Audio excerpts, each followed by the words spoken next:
الشيطان الرجيم بسم الله الرحمن الرحيم إن الله وملائكته يصلون على النبي يا أيها الذين آمنوا صلوا عليه وسلموا تسليما اللهم صل على سيدنا مولانا محمد وعلى آل سيدنا مولانا محمد প্রাণ খুলে মোহব্বতের সাথে মোহব্বত উজাড় করে দিয়ে পড়ুন আল্লাহুম্মা সাল্লি আলা মাওলানা মুহাম্মদ ওয়া আলা আলি সাইয়্যিদিনা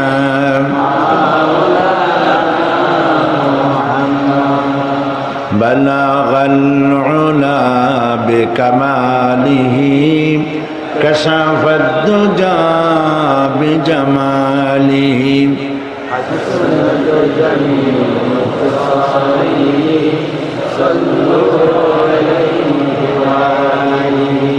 قبروں میں مصطفیٰ کی میرا مزار ہوتا وہ خاک پاک ہوتی میں خاک سار ہوتا بلغ العلا بکمالہ کشف الدجى بجمالہ حسنت جمیع خصالہ صلوا علیہ غفار بخش دیتا اگر آپ اشارہ کرتے میرا جہاز سیاب طوفان سے پار ہوتا بلغ العلا بکمالہ کشف الدجى بجمالہ حسنت جمیع خصالہ صلوا علیہ وآلہ اللہم آمین ربنا ظلمنا انفسنا وإن لم تغفر لنا وترحمنا لنكونن من الخاسرين اے اللہ تعالی কুমিল্লা সিরাতুন নবী কমিটি প্রতি বছর তাফসীরুল কোরআন মাহফিলের আয়োজন করে থাকেন আজকে তার শেষ দিনে আমরা হাজার হাজার তোমার গোলামেরা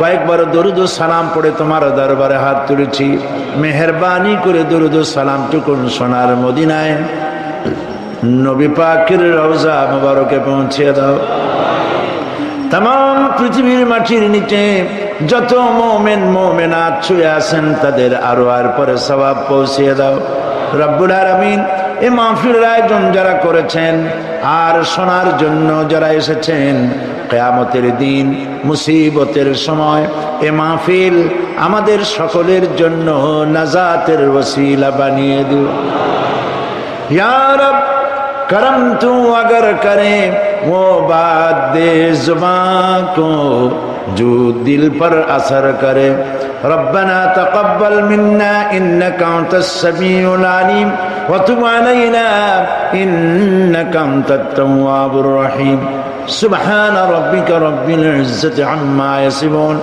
व सलामुन अलल मुरसलीन वल्हम्दुलिल्लाहि रब्बिल आलामीन আল্লাহ তাদের সম্মান বাড়িয়ে দিয়েছিলেন বিশ্বকবি কবি সম্রাট আল্লামা ডক্টর ইকবাল रहमतुल्लाह अलैहि তিনি বলেছেন ও জামানা মে মুআজ্জাজ থে মুসলমান হোকর वो जमाना में मुअज्जज थी मुसलमान होकर और तुम खार बने हो तारके कुरआन होकर। সে যুগের মুসলমানেরা কোরআনকে সম্মান করার কারণে পৃথিবী তাদেরকে সম্মান করত। আর আজ কোরআন হারা, কোরআন ছাড়া মুসলমান হয়েছে বলে দুনিয়ায় সব থেকে বেশি লাঞ্ছিত জাতির নাম মুসলমান। ঠিক কিনা? আজকের যুগে America, Europe, France, German, Italy, Japan এরা হলো সুপার পাওয়ার। আর ওই সময় মুহাম্মদ সাল্লাল্লাহু আলাইহি ওয়াসাল্লামের যুগে সুপার পাওয়ার ছিল রোমান এম্পায়ার এবং পার্সিয়ান এম্পায়ার। সেই যুগে রোমান এম্পায়ার এবং পার্সিয়ান এম্পায়ার এই সাম্রাজ্যগুলি মুহাম্মদ সাল্লাল্লাহু আলাইহি ওয়াসাল্লামের পায়ে কদম মোবারকে, সাহাবায়ে কিরামের কদম মোবারকে তারা চুমা খাইছে। ওরা চুমা খাইতো। আর আজকের সুপার পাওয়াররা মুসলমানদের মাথার উপরে লাফাইতেছে, নাচতেছে, মুসলমানদেরকে পিটাইতেছে। এই জন্য কবি আফসোস করে বলেছেন, শের কি সর পে বিল্লি খেল রহি कैसा है मुसलमान का बदनसीब। शेर की सर पे बिल्ली खेल रही कैसा है मुसलमान का बदनसीब। शहादत की तमन्ना भूल गई तस्बीह की दानों में जन्नत ढूंढ रही। সিংহের মাথার উপরে বাঁদরের লাফাচ্ছে। এই পৃথিবীর মুসলমানেরা সিংহের জাত, সুবহানাল্লাহ বলেন। এই পৃথিবীর মুসলমানেরা খালিদ বিন ওলীদের উত্তরসূরি। এরা সূর্য সেন এবং রবীন্দ্রনাথের উত্তরসূরি কোনো অবস্থাতেই নয়। এই মুসলমান হচ্ছে শহীদ তিতুমিরের উত্তরসূরি, খান জাহানের উত্তরসূরি, শাহজালালের উত্তরসূরি, সালাউদ্দিন আইয়ুবের উত্তরসূরি। আজ তাদের মাথার উপরে বুশের মতো লোকেরা, শারনের মতো লোকেরা মুসলমানদের মাথার উপরে নাচানাচি করতেছে। कैसा है मुसलमान का बदनसीब। মুসলমানদের কি দুর্ভাগ্য। শাহাদাত কি তামান্না ভুল গই। এই মুসলমানদের কলিজা থেকে শাহাদাতের আশা আকাঙ্ক্ষা উবে গিয়েছে। তসবিহ কি দানু মে জান্নাত ঢুঁढ রহি। মুসলমানেরা এখন খানকার মধ্যে, মসজিদের মধ্যে বসে খালি তসবিহ টেপে আর চিন্তা করে কোন ভেস্তে যাব। তসবির দানার মধ্যে আল্লাহর জান্নাত নাই। নবী করিম সাল্লাল্লাহু আলাইহি ওয়াসাল্লাম বলেছেন, আল জান্নাতু তাহতা দিলালিস সায়ুফ। বেহেশত হচ্ছে তরবারির ছায়াতলে। সুবহানাল্লাহ। বেহেশত কোথায়? তরবারির ছায়াতলে। এই জাতি কোরআন ছেড়েছে আর তরবারি ছাড়ছে। ঠিক কিনা? মডারেট হয়েছে, মোস্ট মডারেট। জিহাদের নামও নেওয়া যাবে না, শাহাদাতের কথাও আনা যাবে না। আমরা সাংঘাতিক রকমের মডারেট। বিশ্বকবি আল্লামা ইকবাল বলছেন, আ তুঝে বাতাও তকদীরে উমম ক্যা হ্যায়। আ তুঝে বাতাও তকদীরে উমম ক্যা হ্যায়। শমশিরো সিনা আউয়াল তাউস রুবাব আখির। এসো, এই জাতির উরুজ এবং জওয়াল, এই জাতির উন্নতি আর অবনতি তোমাদেরকে শোনাই। এই জাতির উন্নতি হয় কখন? যখন এক হাতে থাকে আল্লাহর কোরআন আর এক হাতে থাকে তরবারি, তখন এই জাতি আপ হতে থাকে, এর উন্নতি হতে থাকে, এই জাতি মাথা উঁচু করে দাঁড়ায়। আর অবনতি কখন হয়? যখন এই জাতির হাত থেকে কোরআন আর তরবারি চলে যায়, তার পরিবর্তে হাতে আসে গিটার, হারমোনিয়াম, তবলা, বেহালা, নারিন্দা, সারিন্দা, এইসব হাবিজাবি যখন হাতে আসে মুসলমানদের, কোরআন আর তরবারি পরিবর্তে কপাল তখন থেকে পোড়া আরম্ভ হয়। ঠিক কিনা বলুন? আজকে পৃথিবীতে পরীক্ষা হয়। আপনারা যারা কলেজে পড়েন, মাদ্রাসায় পড়েছেন, কলেজে পড়েছেন, বিশ্ববিদ্যালয়ে পড়েছেন, পরীক্ষা দেওয়া লাগে নাই? প্রশ্ন কি জানা থাকে? জানা থাকে না, প্রশ্ন গোপন থাকে। দু এক জায়গায় ফাঁস হয়ে যায়, যার জন্য আবার পরীক্ষা আবার নিতে হয়। ঠিক না? তাহলে পরীক্ষার প্রশ্নগুলি কি থাকে বলেন? গোপন থাকে। আল্লাহ রাব্বুল আলামিন তিনি পৃথিবীর মানুষকে এই পৃথিবীতে পরীক্ষার ক্ষেত্র করেছেন। প্রশ্নপত্র তিনি গোপন রাখেন নাই, সব প্রশ্নপত্রগুলি আল্লাহ আউট করে দিয়েছে। একটা প্রশ্ন গোপন রাখেন নাই, সব ফাঁস করে দিয়েছে। কি কি প্রশ্ন তোমার হবে? আপনারা জানেন, পরীক্ষা যখন মানুষ দিতে যায় কলেজে, বিশ্ববিদ্যালয়ে, মাদ্রাসায়, তার জন্য সময় নির্ধারণ থাকে কতটুকু? 3 ঘন্টা। 3 ঘন্টা সময় পরীক্ষা দিবে। এই 3 ঘন্টার মধ্যে আপনার পরীক্ষা শেষ করতে হবে। আচ্ছা, আপনারা কি কোনোদিন দেখছেন যে পরীক্ষায় দিতে এসে ছেলে পরীক্ষার প্রশ্নপত্র সামনে রেখে তাস খেলতেছে, জুয়া খেলতেছে? দেখছেন নাকি? গল্প করতেছে দেখছেন নাকি? মুখ মলিন, মুখে হাসি নাই কারো। কি আর পরীক্ষা আসবে জানি না, এটার উপর আমার জীবন নির্ভর করতেছে। যদি ফেল করি, বাপে কত কষ্ট করিয়া মুরগি বিক্রি করিয়া, কদু বিক্রি করিয়া লেখাপড়া করাইতেছে, ফেল করলে আমার জীবনটা বরবাদ হয়ে যাবে। এই জন্য 3টি ঘন্টার প্রতিটি মুহূর্ত সে কাজে লাগায়, ঠিক কিনা? 2.5 ঘন্টার মধ্যে জবাব দেওয়া হয়ে গেছে, আধা ঘন্টা বাকি আছে। ছেলে তখনও কারোর সঙ্গে গল্প করে না, তখন রিভাইজ করে, যা পরীক্ষা দিচ্ছি, যা প্রশ্নগুলি জবাব দিছি হয়েছে কিনা আবার সে মিলাই দেখে, একটা মুহূর্ত নষ্ট করে না, ঠিক কিনা? তো ওর পরীক্ষার সময় হলো, স্কুল কলেজের পরীক্ষার সময় হলো 3 ঘন্টা। আর আপনার আমার সকলের, বিশ্ববাসীর আল্লাহ যে পরীক্ষার ক্ষেত্র করেছেন, ডিউরেশন দিয়েছেন, তা 3 ঘন্টা 24 ঘন্টা নয়। সে পরীক্ষার সময় হচ্ছে জন্ম থেকে শুরু করে মৃত্যু পর্যন্ত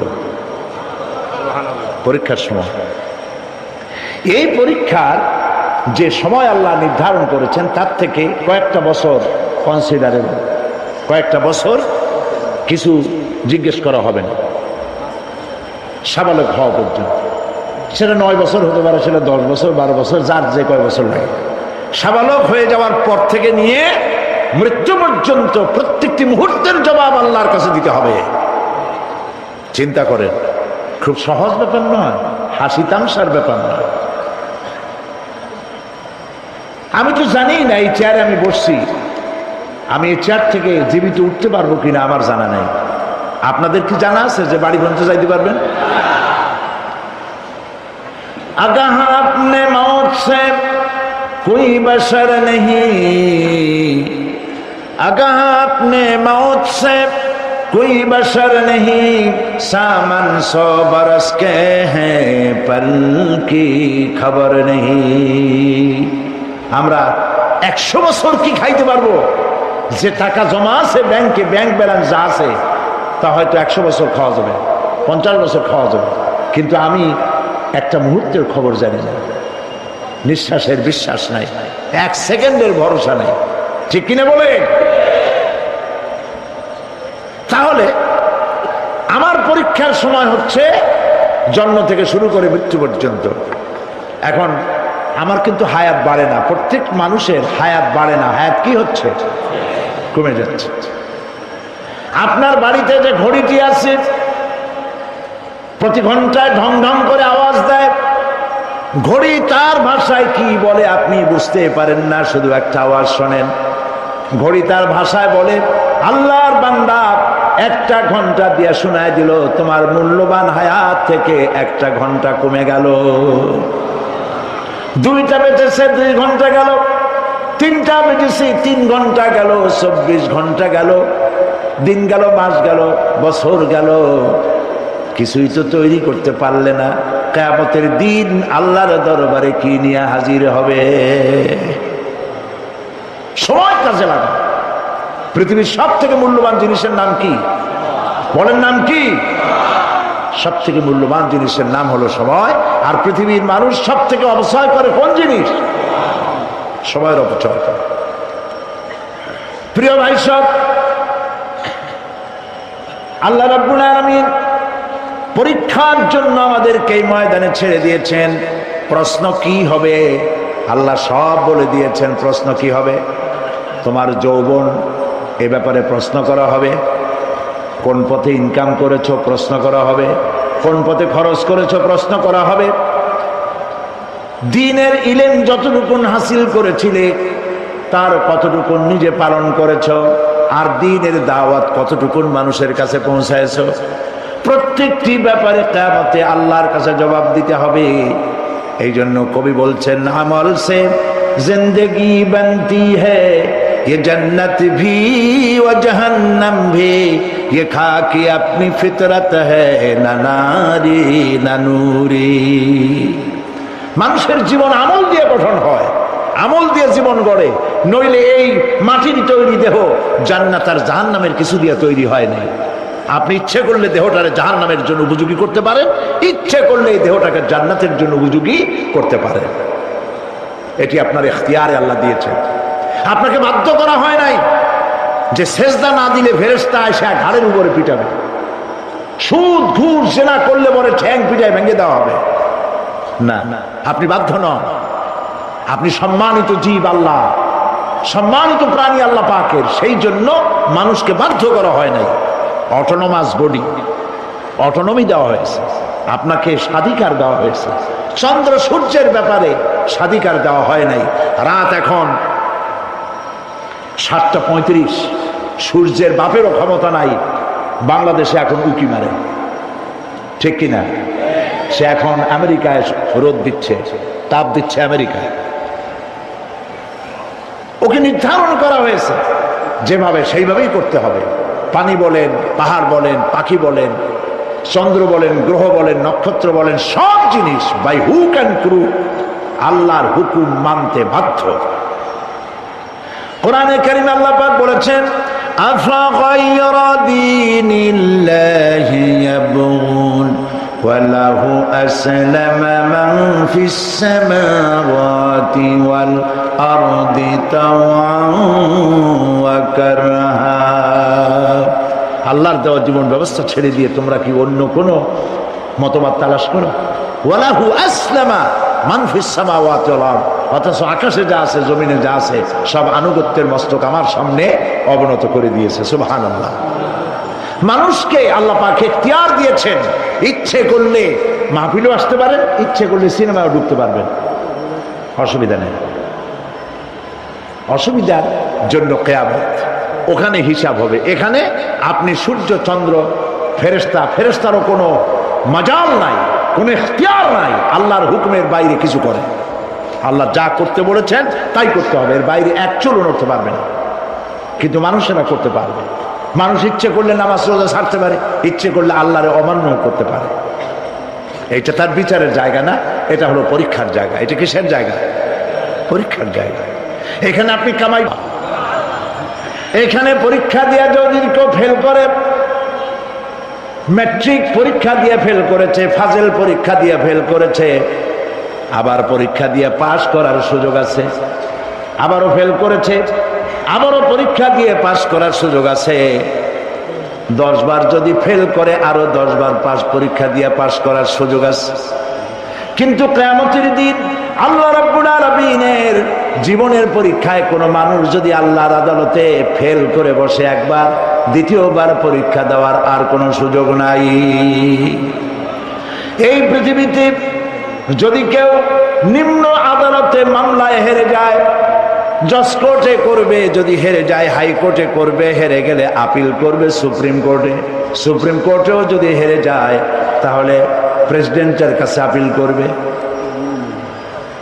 সুযোগ আছে কয়েকবার। কিন্তু কিয়ামতের দিন জীবনের আদালতে কোনো মানুষ যদি একবার ফেল করে বসে, জীবনের মামলায় যদি একবার হেরে যায়, দ্বিতীয়বার আপিল করার আর কোনো জায়গা নাই। সেই আখিরাতে রেজাল্ট আউট হবে। আমরা সব মরে যাব, আমরা সব কি হব? সব মরে যাব। আল্লাহ পাক আমাদেরকে উঠাবেন আবার।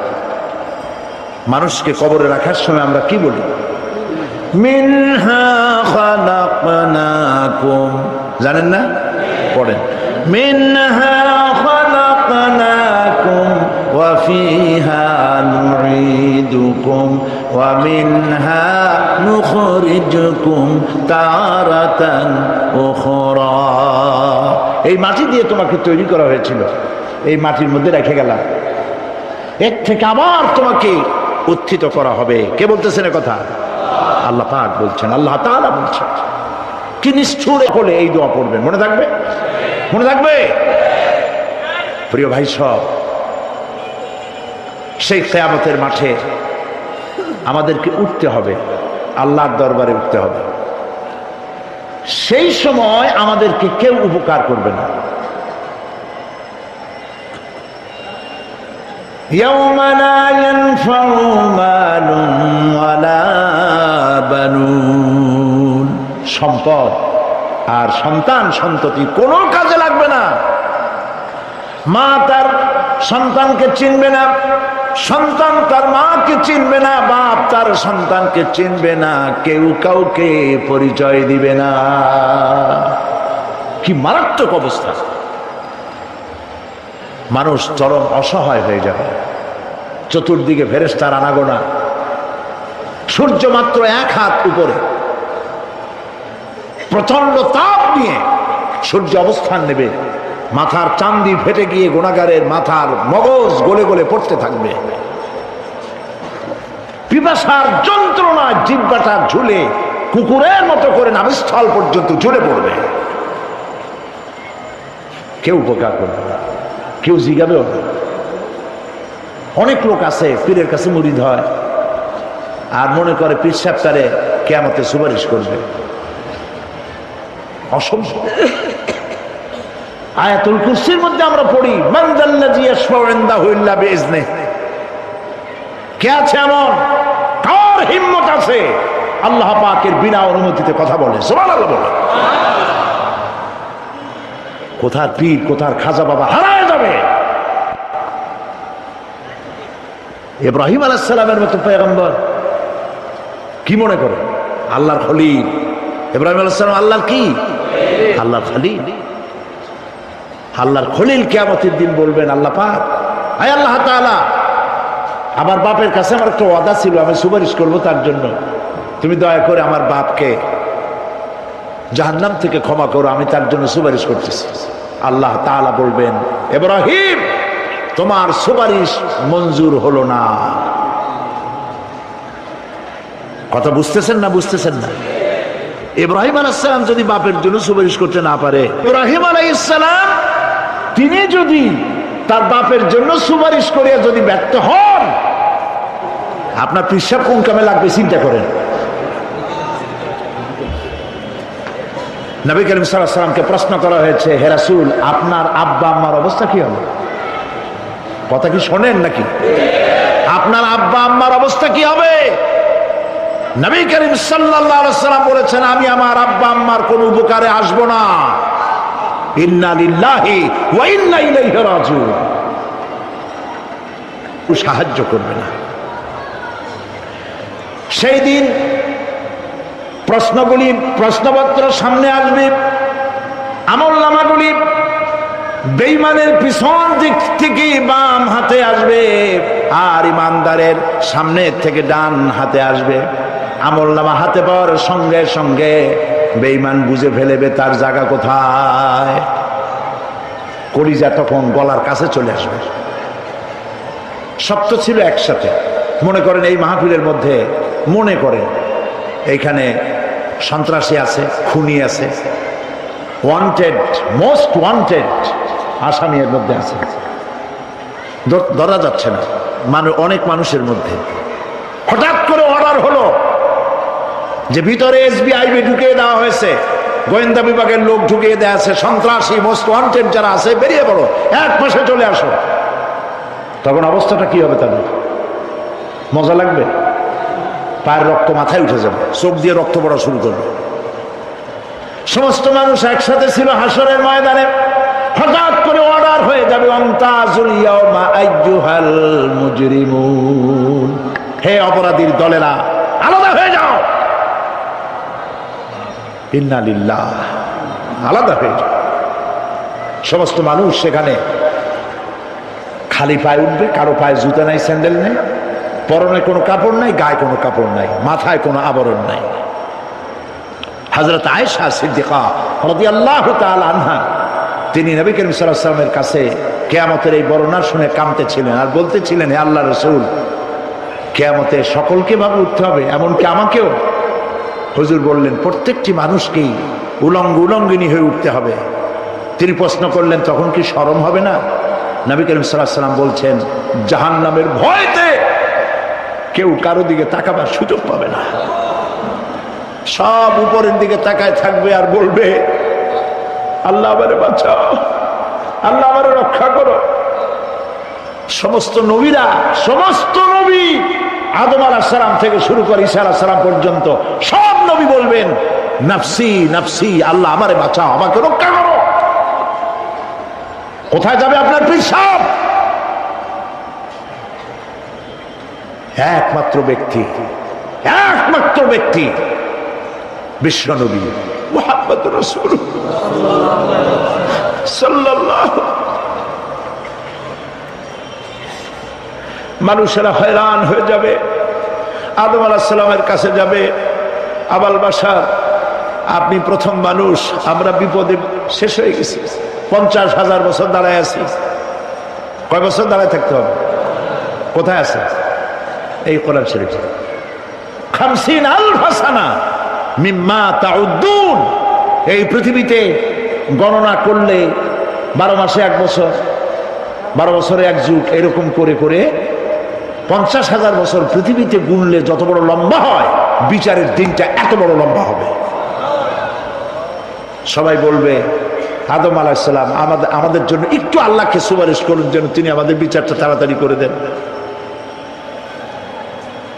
তিনি বলবেন, আমার পক্ষে সম্ভব না, আল্লাহর সামনে দাঁড়িয়ে কথা বলার আমার কোনো সাহস নাই, আমি পারবো না। নূহ আলাইহিস সালামের কাছে যাও, নূহ আলাইহিস সালাম বলবেন, আমি পারবো না। মুসা আলাইহিস সালামের কাছে যাও, তিনি বলবেন, আমি পারবো না। ইব্রাহিম আলাইহিস সালামের কাছে যাও, একজন আরেকজনের কাছে পাঠাবো। সর্বশেষ ঈসা আলাইহিস সালামের কাছে লোকেরা আসবে, হাসরবাসী। ঈসা আলাইহিস সালাম বলবেন, আমি তো পারবোই না, কারণ পৃথিবীর শত শত কোটি নাসারারা আমাকে আল্লাহর ছেলে বলেছে, অথচ আমি তাদের তা বলতে বলি নাই। আমি নিজের ব্যাপারেই আজকে শঙ্কিত, আমারে তারা আল্লাহর ছেলে বলছে। আল্লাহ আজকে আমার সাথে কি ব্যবহার করবেন আমি তো জানি না, আমি নিজেই বিপদে আছি। তবে আমি তোমাদের ব্যাপারে একটা পরামর্শ দিতে পারবো।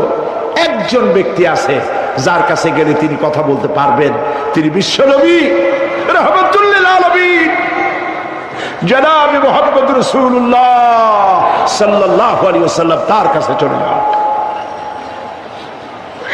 হাসরবাসীরা তার কাছে চলে যাবে। নবীজি সকলের কথা শুনে সিজদায় পড়ে কাঁদতে থাকবেন। তিনি বলবেন, হাসরবাসীদের কাজ সুস্থ করবেন, এই কাজ আমার কাজ, আমি বলবো আল্লাহ পাককে। তিনি সিজদায় পড়ে কাঁদবেন। রব্বুল আলামিন প্রশ্ন করবেন, হে আমার রাসূল, আপনার তো আজকে কান্দার দিন না, আপনি কাঁদেন কেন? আমি আপনাকে মাকামে মাহমুদ দিয়েছি, কাউসারের মালিক বানাই দিয়েছি। আপনি জান্নাতে প্রবেশ করার আগে কেউ ভেস্টে যাইতে পারবে না, এই সম্মান দিয়েছি, কাঁদেন কেন? নবীজি বলেন, রব্বুল আলামিন, যা তুমি আমার জন্য বরাদ্দ রেখেছো সব আমি পেয়েছি বা পাবো, আমি কান্দি, আমার উম্মতের কি হবে? আল্লাহ রাব্বুল আলামিন তাকে পারমিশন দিবেন, আপনার নেককার জান্নাতি উম্মতগুলি আপনি বেছে নিন। নবী করিম সাল্লাল্লাহু আলাইহি ওয়াসাল্লাম পারমিশন পাবেন।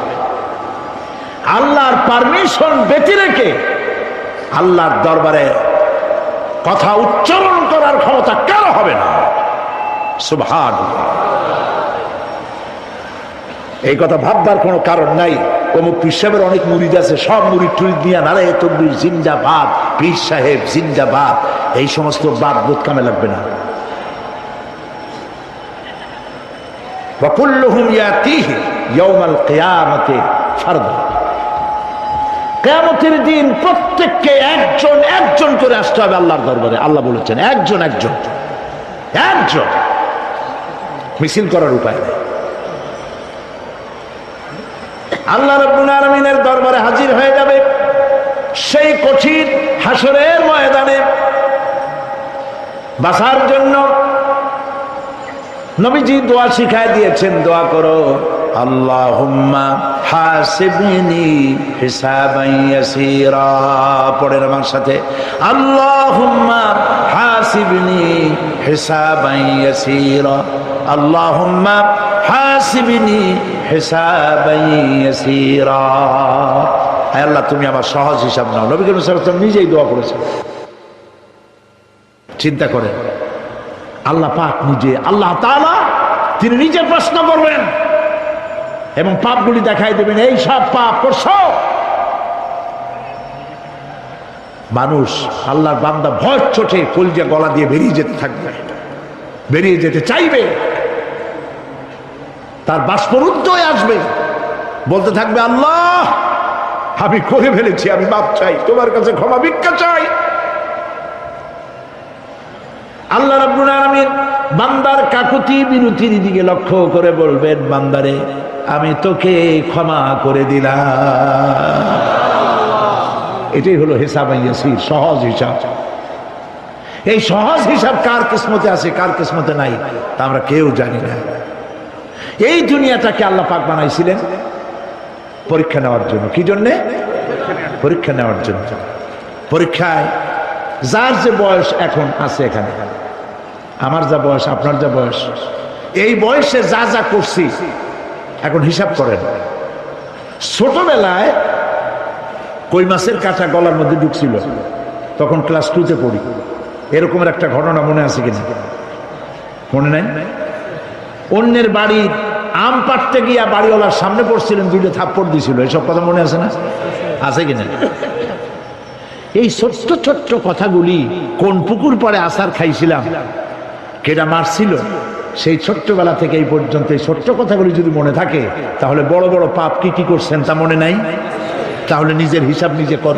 কিয়ামতে আল্লাহ পাক আমলনামা হাতে দিবেন, বলবেন পড়ো, ইকরা কিতাবাক, পড়ো তোমার আমলনামা। তুমি তোমার হিসাবের জন্য আজকে তুমি নিজেই যথেষ্ট। পড়ে দেখো কি করছো। ইন্না লিল্লাহি ওয়া ইন্না ইলাইহি রাজিউন। হযরত ওমর ফারুক রাদিয়াল্লাহু তাআলা আনহু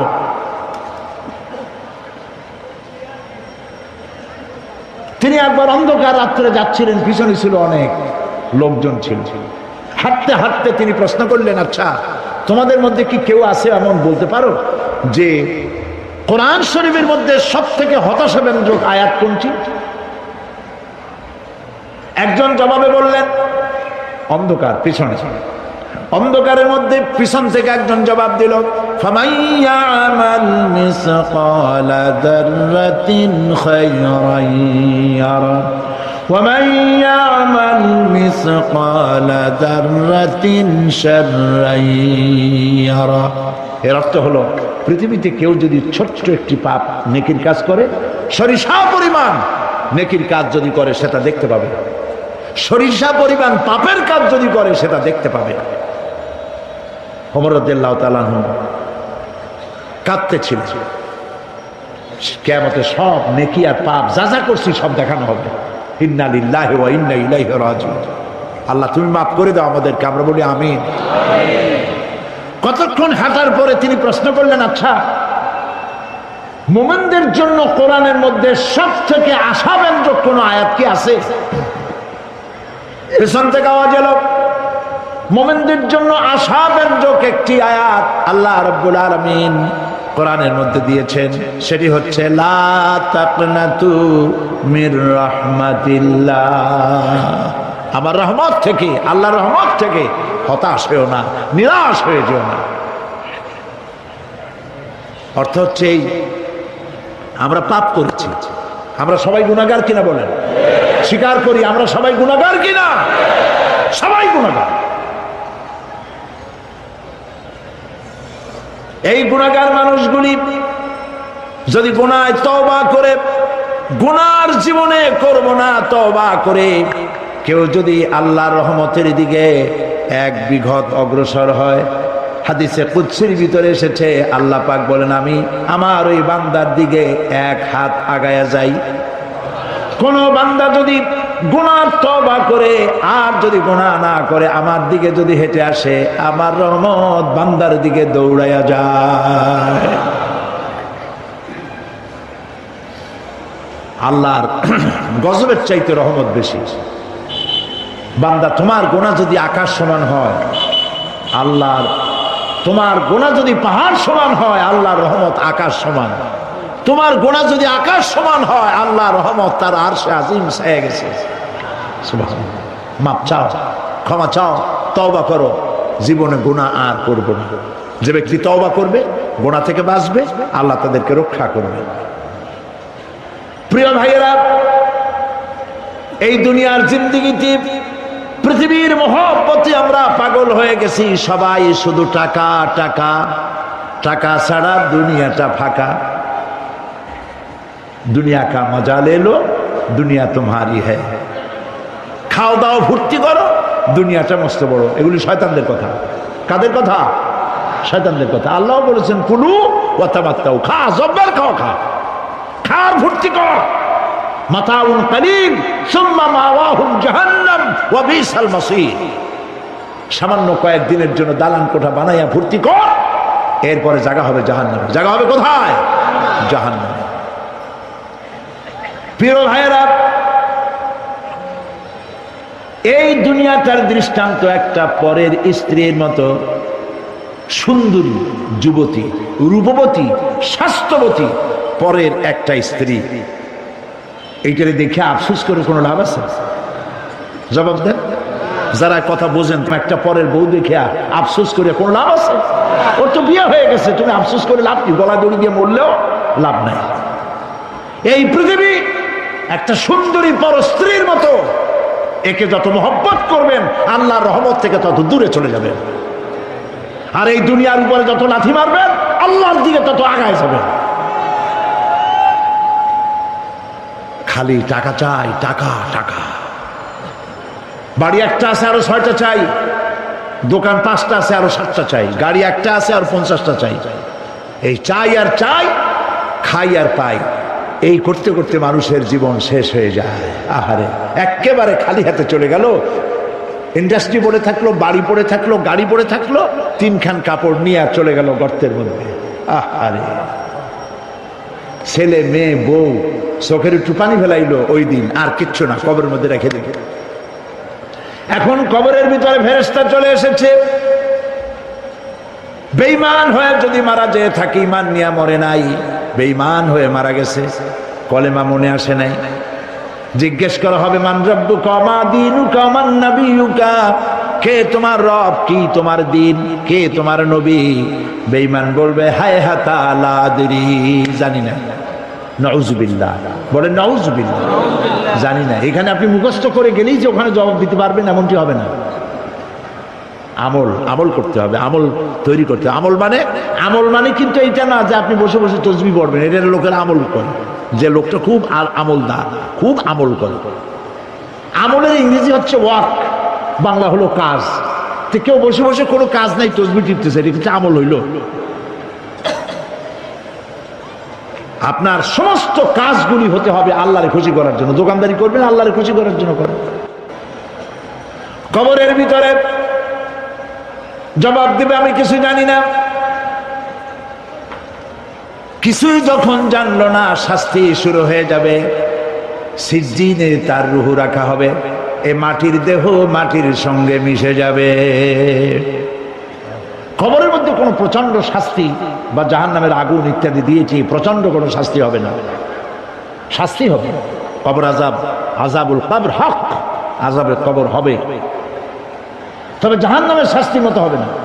আসামি কনভিক্টেড না হওয়া পর্যন্ত, বিচার না হওয়া পর্যন্ত যেমন ফালায় রাখে জেলখানার কোনো রুমে বা হাজতখানায়, ওই রকম সিজ্জিন নামক একটা জায়গা আছে, ওইখানে রেখে দেবে। শাস্তি হবে কিসের উপরে? রুহের পরে। অনেকে মনে করে যে কবর হলো ওই শুধু মাটির মধ্যে ওইটা, কিন্তু এইটার নাম শুধু কবর না। মানুষের জীবনের 4টে স্তর। কয়টা স্তর? একটা হলো আলমে আরওয়াহ, আরেকটি হচ্ছে আলমে আজসাম অথবা আলমে আসবাব, আরেকটি হচ্ছে আলমে বারজাখ, আরেকটি হচ্ছে আলমে আখিরাত। কয়টা হলো? 4টা। আলমে আরওয়াহ রুহের জগৎ, যেখান থেকে আমরা আসছি। আর আলমে আজসাম বা আলমে আসবাব হলো বস্তু জগৎ, যেখানে আমরা আছি। এরপরে মৃত্যু থেকে শুরু করে কিয়ামতের দিন পর্যন্ত যে সময়টা, এই সময়টার নাম হলো আলমে বারজাখ। বারজাখ শব্দের অর্থ হলো জবনিকা, পর্দা, স্ক্রিন, একটা পর্দার আড়ালে নিয়ে যাওয়া হবে। এরপরে হবে আলমে আখিরাত, যেখানে জবাবদিহির জন্য সকলকে উঠতে হবে। শাস্তি হবে রুহের উপরে। এখন আপনি বলবেন যে রুহের শাস্তি হয় কেমনে? রুহ তো দেখা যায় না। রুহ কি দেখা যায়? রুহ সম্পর্কে প্রশ্ন করা হয়েছে, ওয়ায়াসআলুনাকা আনির রূহ কুলির রূহু মিন আমরি রাব্বি। নবী, আপনাকে প্রশ্ন করা হয় রুহ কি জিনিস, আপনি বলুন রুহ হচ্ছে আল্লাহ পাকের একটি অর্ডার। তো এই অর্ডার, একটি হুকুম, যার কোনো আকার নাই, এইটারে আল্লাহ শাস্তি কেমনে দেবে? এই শাস্তি আপনি এই দুনিয়ায় বুঝতে পারবেন। হঠাৎ করে আপনার গ্রেফতারি পরোয়ানা জারি হয়ে গেছে, তখন একটা টেনশন ক্রিয়েট করে।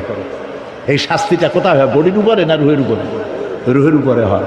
ঘুমায় আছেন, স্বপ্নে দেখতেছেন বাঘে তাড়াইতেছে, বউ কাছে শোয়া, পুলিশে তাড়াইতেছে, বাঘে তাড়াইতেছে, সাপে তাড়াইতেছে, ঘেমে ভয়, আপনি ভয়তে ঘেমে হার্টবিট এত বাড়ছে, ঘুমের থেকে জেগে বউরে ধমকাচ্ছেন যে আমারে বাঘে তাড়াইলো, তুমি একেবারে নাক ডেকে জন্মের মতো ঘুমাইতেছ।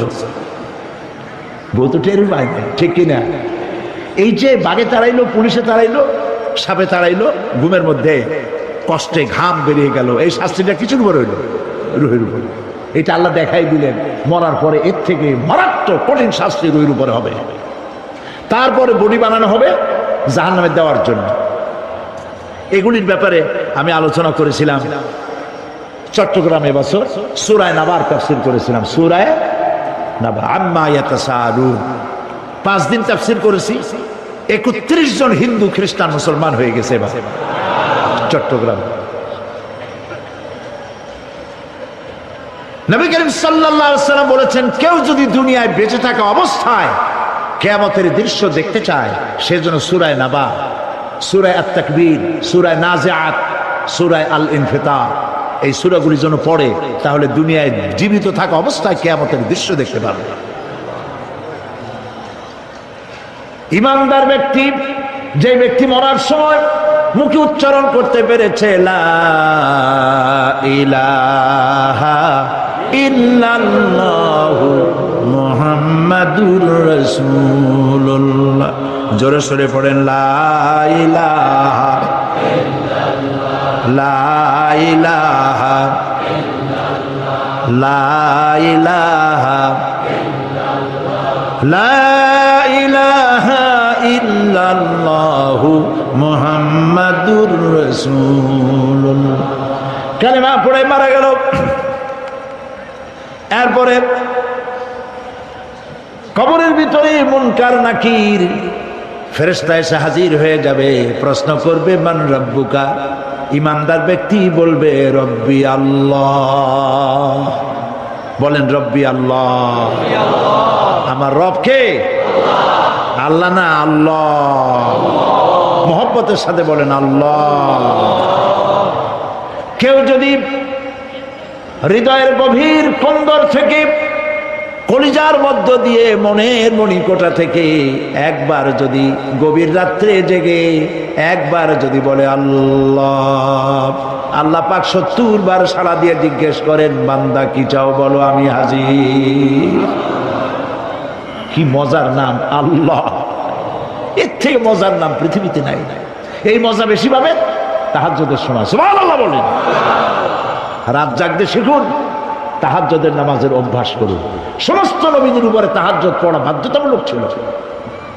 গভীর রাত্রে সব ঘুমানো, আপনি জাগুন, উজু করুন, একটা রুমের মধ্যে একা চলে যান, দরজা বন্ধ করে দিন, তারপরে 6 রাকাত 8 রাকাত নামাজ পড়ে কান ধরিয়ে আল্লাহর কাছে বলতে থাকেন, আল্লাহ, আমি এই সমাজের একজন নগণ্য মানুষ, তুমি দয়া করে আমারে কত টাকা দিছো, পয়সা দিছো, আমার মতো বিদ্যা জানাওয়ালা লোকেরা রিক্সা চালায়, অফিসে চাকরি করে, খাইয়া বউরেও ভালো কাপড় দিতে পারে না, তুমি আমারে কই থেকে কই নিয়ে আসছো বাবু, তার আমি শুধু নাফরমানি করছি, গুনাহ করছি, মিথ্যা কথা বলছি, আল্লাহ তুমি আমারে মাফ করো। গভীর রাত্রে গুনগুন করে নিজের কানে ধরে অপরাধ স্বীকার করে কাঁদতে থাকেন আর ডাকতে থাকেন, ইয়া আল্লাহু ইয়া রহমানু ইয়া রহিমু ইয়া হাইয়ু ইয়া কাইয়ুম। পড়েন, ইয়া আল্লাহু ইয়া রহমানু ইয়া রহিমু ইয়া হাইয়ু ইয়া কাইয়ুম, ইয়া আল্লাহু ইয়া রহমানু ইয়া রহিমু ইয়া হাইয়ু ইয়া কাইয়ুম। চোখের পানি ফেলে। নবীজি বলেছেন, আল্লাহর ভয়েতে গুনাহ করেছিল সেই লজ্জা করে, আল্লাহর ভয়েতে, জাহান্নামের ভয়েতে মানুষ যখন কান্দে, চোখের পানি নাকের অর্ধেক আসতে না আসতে আল্লাহ পাক তারে মাফ করে দেন। আল্লাহ পাক, মা বাচ্চা যদি কান্দে মা সইতে পারে বলেন?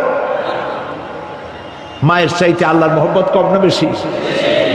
মহব্বতকে আল্লাহ পাক 100 ভাগ করেছেন, 1 ভাগ সারা বিশ্বের মাঝে ছড়িয়ে দিয়েছেন, আর 99 ভাগ আল্লাহ তার নিজের মধ্যে রাখছেন। 1টা ভাগ ছেড়ে দিলেন পৃথিবীতে, সেই ভাগের থেকে যেটুকুন মুরগি পেল, মুরগি তার বাচ্চা ঠেকাবার জন্য চিলের সাথে লড়াই করে, শেয়ালের সাথে লড়াই করে, গরু হাতির সাথে লড়াই করে, মানুষ তার সন্তানকে বাঁচাবার জন্য জীবনটাও দিয়ে দেয়। 1টা ভাগের যতটুকুন পেলাম, সেই মহব্বত যদি আমার এত তীব্র হয় স্ত্রীর জন্য, সন্তানের জন্য, তাহলে 99টা ভাগ মহব্বত যে আল্লাহর কাছে বান্দার জন্য, তার দয়া কত বেশি। এই জন্য কবরের ভিতরে প্রশ্ন হবে, কে তোমার রব? মুমিন ব্যক্তি বলবে, রব্বি আল্লাহ, আমার রব আল্লাহ। ওয়ামা দীনুকা, তোমার দিন কি? বলবে, দীনুনাল ইসলাম। ওয়ামান নবিয়ুকা, তোমার নবীকে? ওই লোক বলবে, নবিয়ুনা মুহাম্মাদুর রাসূলুল্লাহ সাল্লাল্লাহু আলাইহি ওয়াসাল্লাম।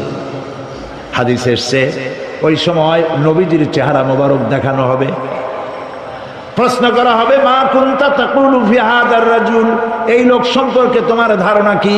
লোকটি বলবে, হাদা নবিয়ুনা মুহাম্মাদুর রাসূলুল্লাহ সাল্লাল্লাহু আলাইহি ওয়াসাল্লাম, ইনি তো আল্লাহর রাসূল, আমার নবী। সঙ্গে সঙ্গে গায়েব থেকে আওয়াজ হবে, ফাফরিশু বিল জান্নাতি ওয়ালবিসু বিল জান্নাহ। ও আমার ফেরেশতারা, আমার বান্দার জন্য জান্নাতের বিছানা কবরের মধ্যে বিছায় দাও, আর আমার বান্দাকে জান্নাতের পোশাক পরায়, জান্নাতের পোশাক পরায়, জান্নাতের বিছানা বিছায় দাও, আর তার কবরটাকে প্রশস্ত করো, ইলা মাদ্দা বাসারা, যদ্দূর তার চোখের দৃষ্টি যায় অদ্দূর বড় বানায় দাও কবর। ফেরেশতারা বলবেন, নোম কানাউমুল উরুস, দুলামিয়া যেমন বাসর সজ্জায় বউ নিয়ে ঘুমায়, তুমি আরামে ঘুমায় থাকো, ইলা ইয়াউমিল কিয়ামা। ভাই সাহেব, এই পৃথিবীর সব ফাঁকিবাজি, মোহ, সব মোহ, স্ত্রী, পুত্র, পরিজন, মাল, ধন, কিচ্ছু না, কোনো দাম নাই, বুঝতে পারে নাই। এই জন্য বিশ্বকবি ইকবাল বলেন, মসজিদ মে मरसिया खाए के नमाजी न रही, मस्जिद में मरसिया खाए के नमाजी न रही, यानी वो साहिबे औसाफ हिजाजी न रही। মসজিদ আটকানতেছে, আমার সেই নামাজি কই? যেই নামাজিরা যখন নামাজ পড়তো, পাখি এসে মাথার উপরে বসতো, পাখিতে বুঝতে পারতো না যেটা মানুষ না গাছ। সুবহানাল্লাহ। আর এখন ইমাম যদি নামাজ পড়তে, আত্মাহিত পড়তে দেরি করে, ধীরে ধীরে পড়তেছে, পিছন থেকে সিগন্যাল মারা শুরু করে,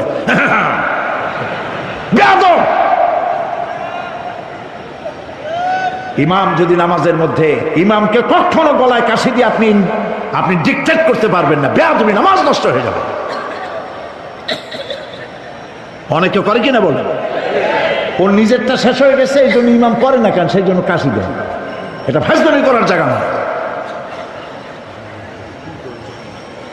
প্রিয় ভাই সব, সুতরাং আমল যদি ভালো না হয়, মসজিদ সুন্দর বানায় লাভ হবে না। আমল যদি ভালো না হয়, সুন্দর জামা টুপি পরে কোনো লাভ হবে না। শরীরে হয়েছে ক্যান্সার, আর মাথায় মাখতেছে লক্ষ্মী বিলাসের তেল, লাভ আছে? বলেন লাভ আছে? কোনো লাভ নাই। আমল পরিবর্তন, মিথ্যা ছাড়তে হবে, মিথ্যা ছাড়তে হবে। ওয়াদা করতে পারবেন যে মিথ্যা আর বলবো না? পারবেন? ওজন আল্লাহ পাক কবুল করুন, সবাই বলেন আমিন। যদি এই ওয়াদা পালন করতে পারি জান্নাতের রাস্তা ক্লিয়ার হয়ে যাবে। আর ওয়াদা পালন করতে পারবো না, ওয়াজের মাহফিল এসে কোনো লাভ নেই। বছরের পর বছর ওয়াজ শুনবেন, আমলের পরিবর্তন হবে না, কোনো লাভ নাই। দোকানদারেরা ওজন টোজন ঠিক মতো দেন, মিথ্যা কথা বলা বাদ দেন। ওজন একটু কমাইয়ে দিয়া, খাদ্যে ভেজাল দিয়া কোনো লাভ নাই। এগুলি আপনি কবরে নিতে পারবেন না, শুধু পাপ আর পাপ। কথা বুঝে আসছে আপনাদের? আর প্রত্যেকটি মানুষকে তাওহীদবাদী হতে হবে, শিরক মুক্ত হতে হবে।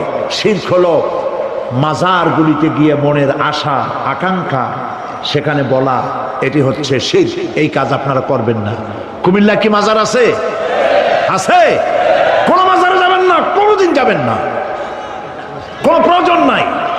বিপদে পড়েছেন, উযু করবেন, মসজিদে চলে যাবেন, সুবহানাল্লাহ বলেন। মসজিদে গিয়ে 2 রাকাত কাজায়ে হাজতের নামাজ পড়বেন, আল্লাহর কাছে কাঁদবেন।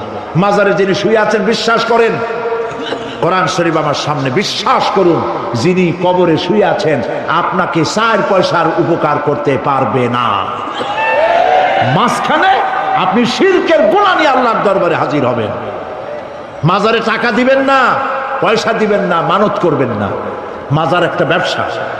মাজার আজকাল কি? মাজার আর রস সব ব্যবসা।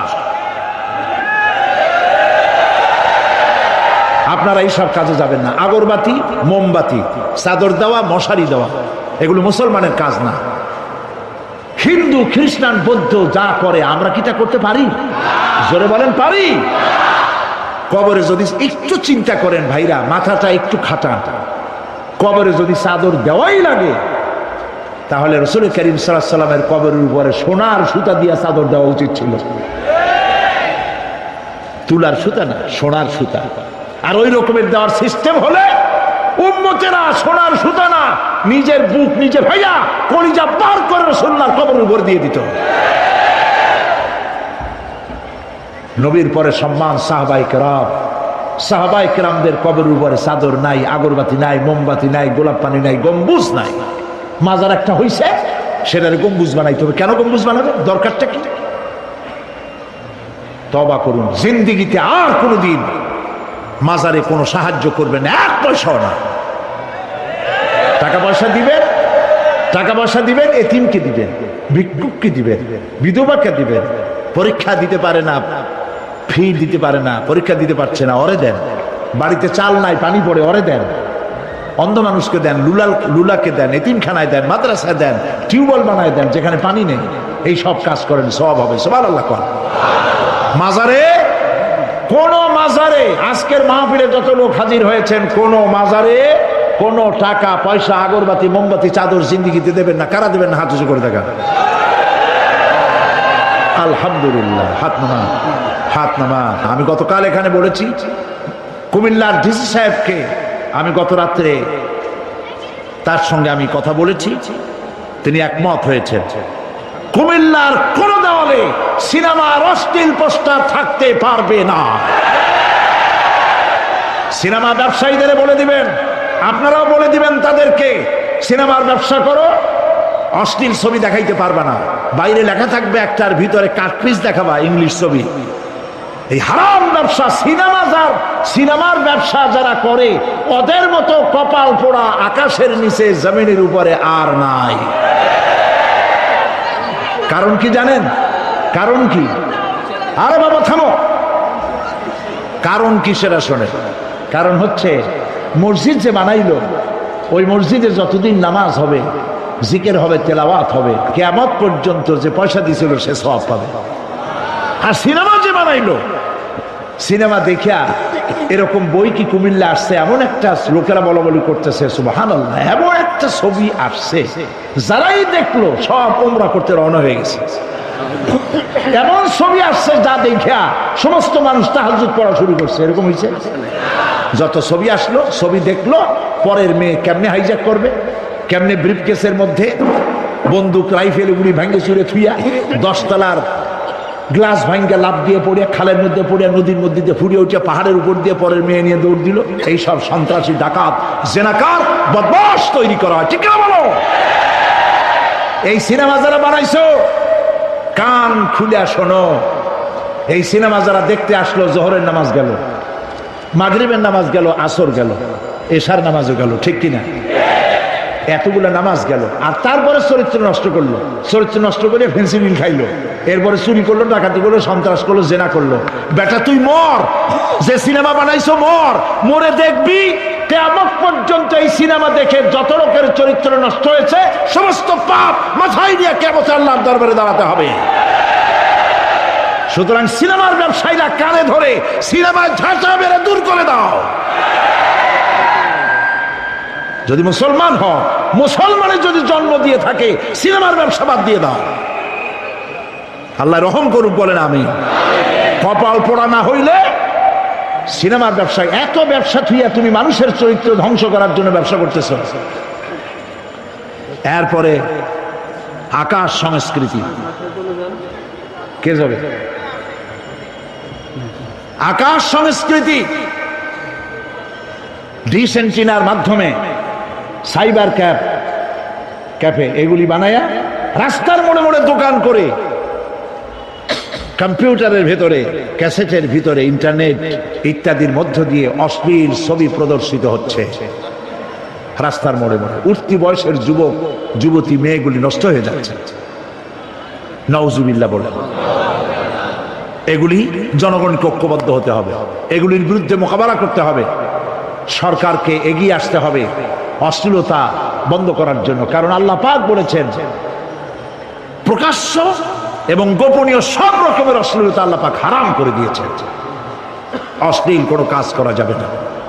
প্রিয় ভাই সব, আমরা যদি আমাদের আমলকে গঠন করতে পারি, কিয়ামতের দিন নাজাত পাবো। আমল যদি গঠন করতে না পারি, তাহলে কিয়ামতের দিন বাঁচার কোনো উপায় নাই। প্রিয় ভাইয়েরা, এই জন্য আল্লাহ রাব্বুল আলামিন কোরআনে কারীমের মধ্যে বলেছেন, আল্লাযী খালাকাল মাউতা ওয়াল হায়াতা লিয়াবলুয়াকুম আইয়ুকুম আহসানু আমালা। আমি পরীক্ষার জন্য এই জীবন দিয়েছি, তোমাদেরকে পরীক্ষা হবে। এই পরীক্ষা, জীবন আর মৃত্যু দুটো জিনিস দিয়েছি পরীক্ষা করার জন্য। এই পরীক্ষার জন্য তোমরা পাশ করতে পারো। পরীক্ষা আসছে, এখন প্রশ্নপত্র সব ফাঁস করে দেওয়া হয়েছে। প্রশ্নগুলি সঠিকভাবে আদায় করুন, প্রশ্নগুলি পড়ুন এবং জীবনটাকে সেইভাবে গড়ুন। নামাজটা সহি করে আদায় করুন। বহু মুসলমান আছে নামাজই পড়ে না, নামাজ পড়তে জানেও না। নবী করিম সাল্লাল্লাহু আলাইহি ওয়াসাল্লাম বলেছেন, সাল্লু কামা রাআইতুমুনি উসাল্লি। নামাজ পড়ো সেইভাবে যেভাবে আমাকে তোমরা পড়তে দেখো। সুবহানাল্লাহ। আর রাসূলুল্লাহ কেমনে নামাজ পড়তেন, এইটা বর্তমান বিশ্বের শ্রেষ্ঠ হাদিস বিশারদ আল্লামা নাসিরউদ্দিন আলবানী তিনি ইন্তেকাল করেছেন। আল্লাহ পাক তাকে জান্নাতুল ফেরদাউসের মেহমান বানায়নি, বলেন আমিন। তার লেখা বই আছে রাসূলুল্লাহ সাল্লাল্লাহু আলাইহি ওয়াসাল্লামের নামাজ। বইয়ের নাম রাসূলুল্লাহ সাল্লাল্লাহু আলাইহি ওয়াসাল্লামের নামাজ। ছোট্ট একটা বই। এই বইটা আপনারা কিনবেন। এই বইটা যেভাবে লেখা আছে নামাজ সেইভাবে পড়বেন। নামাজ রাসূল করিম ঠিক যেভাবে পড়েছেন ওইভাবেই লেখা আছে। আপনি আন্দাজে পড়লে হবে না, টুকুর টাক্কুর করে কয়েকটা সেজদা দিলেই হবে না। তা দিলে আর কান, একটা সেজদা থেকে আর একটা সেজদার মাঝখানে সময় দিতে হবে, রুকু থেকে দাঁড়ায় সময় দিতে হবে, ধীরে ধীরে নামাজ পড়তে হবে। অথচ আমরা নামাজ পড়ি সব থেকে ব্যস্ততার সাথে, দ্রুত, রকেট সার্ভিস। কোরআন শরীফের ভিতরে নামাজের গুরুত্ব সর্বাধিক দেওয়া হয়েছে। নামাজের কথা কয়বার বলা হয়েছে? 82 বার। 82 বার আল্লাহ পাক বলেছেন নামাজ আদায় করো, 82 বার বলেছেন। আর নবীজি বলেছেন, লা দীনা লিমান লা সালাতা লাহু, যার কাছে নামাজ নাই তার কাছে দিন বলে কোনো জিনিস নাই। মান তারাকা সালাতান মুতাআম্মিদান ফাকাদ কাফারা, ইচ্ছে করে যে ব্যক্তি নামাজ ছেড়ে দিল কাফের হয়ে গেল, বলেন নাউজুবিল্লাহ। কিয়ামতের দিন, বুখারী শরীফের হাদিস, আল্লাহ পাকের নবী বলেছেন, কিয়ামতের দিন সর্বপ্রথম আল্লাহ জিজ্ঞেস করবেন, বান্দা নামাজ পড়ছো কিনা। প্রথম প্রশ্ন কি বলেন? প্রথম প্রশ্ন কি? যার নামাজ কবুল তার সমস্ত নেক আমল মঞ্জুর, যার নামাজ কবুল হবে না কোনোটাই মঞ্জুর হবে না। কথা বুঝতে পেরেছেন? নামাজ সঠিকভাবে আদায় করতে হবে। নবী করিম সাল্লাল্লাহু আলাইহি সাল্লাম ইন্তেকালের 5 দিন আগে থেকে জ্বর আক্রান্ত হলেন, রোগাক্রান্ত হলেন, জ্বরে আর মাথার যন্ত্রণায় অস্থির হয়ে যেতে লাগলেন। বেহুশ হন, আবার হুশ হন। যেদিন তিনি ইন্তেকাল করবেন তার আগের দিনেও তিনি জোহরের নামাজ পড়ার জন্য সাহাবীদের কাঁধের উপরে ভর দিয়ে নামাজ পড়তে গেছেন। পা উঁচু করে নিতে পারেন নাই, পা টেনে টেনে নিয়েছেন। তিনি সেখানে খুতবা দিলেন, বললেন, ও আমার উম্মতেরা, এই পৃথিবীতে আল্লাহ রাব্বুল আলামিন তার এক বান্দাকে পৃথিবীর সব জাগতিক সম্পদ দিতে চেয়েছিলেন, কিন্তু সেই বান্দা সব জাগতিক সম্পদকে উপেক্ষা করে আল্লাহর সঙ্গে দিদার করা বেশি পছন্দ করেছেন। কেউ কিছুই বুঝলো না। হযরত আবু বকর রাদিয়াল্লাহু তাআলা আনহু খুব কাঁদতে লাগলেন। তিনি বুঝতে পেরেছেন যে এই পৃথিবীতে সমস্ত সম্পদ দিতে চেয়েছিলেন আল্লাহ যাকে, তার নাম বিশ্বনবী। তিনি সবগুলি উপেক্ষা করে আল্লাহর সঙ্গে দিদার করা বেশি পছন্দ করেছেন। আমরা অতি তাড়াতাড়ি নবীজি থেকে নবীর এতিম হয়ে যাব।